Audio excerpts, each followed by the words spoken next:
오늘의 사회 이슈를 홍희연 기자가 종합해드립니다. 오늘의 이슈 포커스입니다.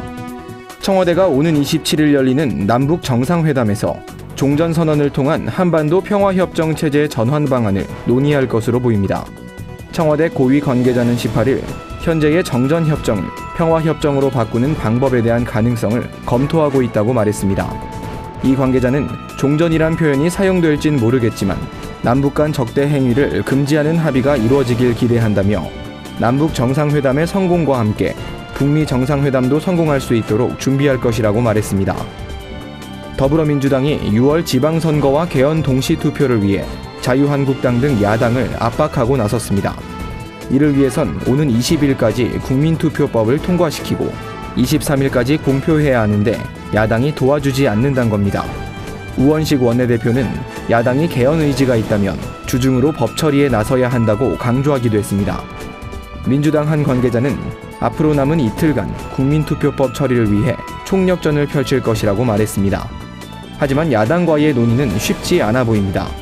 자유한국당을 비롯한 야당은 민주당원 댓글 조작 사태 특검 도입을 강조하며 정부 여당을 압박하고 있습니다. 서울 직장인의 평균 월급이 223만 원이고 지역별로는 주요 기업 본사가 밀집한 서울 광화문 일대가 가장 많은 것으로 집계됐습니다. 직종별로는 전문직 급여가 평균 377만 원, 일반 사무직 급여는 299만 원으로 나타났습니다.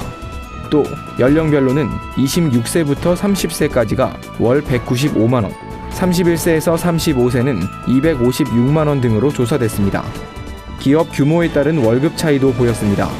대기업은 평균 348만 원, 외부 감사를 받는 중소기업은 279만 원, 외부 감사를 받지 않는 중소기업은 평균 220만 원 등 큰 차이를 보였습니다. 조현민 대한항공 전무의 갑질 논란이 확산되고 있습니다. 조 전무를 불구속 입건해 수사에 들어간 경찰은 당시 회의에 참석한 일부 사람들로부터 조 전무가 유리컵을 던졌다는 진술을 확보했다고 밝혔습니다. 하지만 조 전무 측은 그런 일은 전혀 없었다고 맞서고 있는 상황입니다. 한편 조 전무가 유리컵을 던졌다는 게 사실로 확인되면 조 전무에게 특수폭행죄가 적용될 가능성도 점쳐지고 있습니다.